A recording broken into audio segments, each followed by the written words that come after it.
Gather round, gather close. Let me tell you a tale as old as the whispers of the wind, a story of curiosity, consequence, and how the sun and the moon came to live up there in the sky. You see, long ago, before the world was as it is now, the sun and the moon lived together here on Earth. They were not as distant as they are today. No, back then, they had a home, a beautiful house where they lived as husband and wife. The sun, proud and bold, was always shining brightly, while the moon, gentle and serene, balanced his fire with her soft silver light. Now, the sun had a friend. That friend was the sea. Vast and deep, the sea stretched far beyond what even the sun could see. They would talk often, the sun standing on the shore, and the sea rolling her waves forward, their voices mingling like the wind and the tides. One day, the sun, full of curiosity, said to the moon, "Wife, it's such a shame our friend the sea has never visited our home. Don't you think we should invite her to come and stay with us for a while?"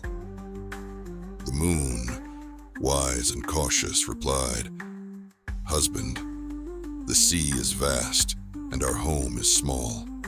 Have you thought about what might happen if she comes?" But the sun, ever eager and a little reckless, laughed. "Nonsense. Our home is strong, and we will make her feel welcome. It will be fine." And so, despite the moon's quiet warnings, they sent an invitation to the sea. When the day came, the sea arrived, bringing with her all her children, the rivers, the fish, the whales, and the waves. At first, she knocked gently at the door, and the sun welcomed her in with open arms. Her waters trickled in, filling the rooms, cool and refreshing. But then more water came. The sea's children followed, pouring in faster and faster. The sun and the moon watched as their home began to fill. The furniture floated, the walls groaned, and still, the sea kept coming. Soon, the waters were up to their knees, then their waists. The moon cried out, "Husband, our home cannot hold her." The sun, for once, had no answer. The waters rose higher still, and with a great rushing wave, the sea swept the sun and the moon out of their home entirely.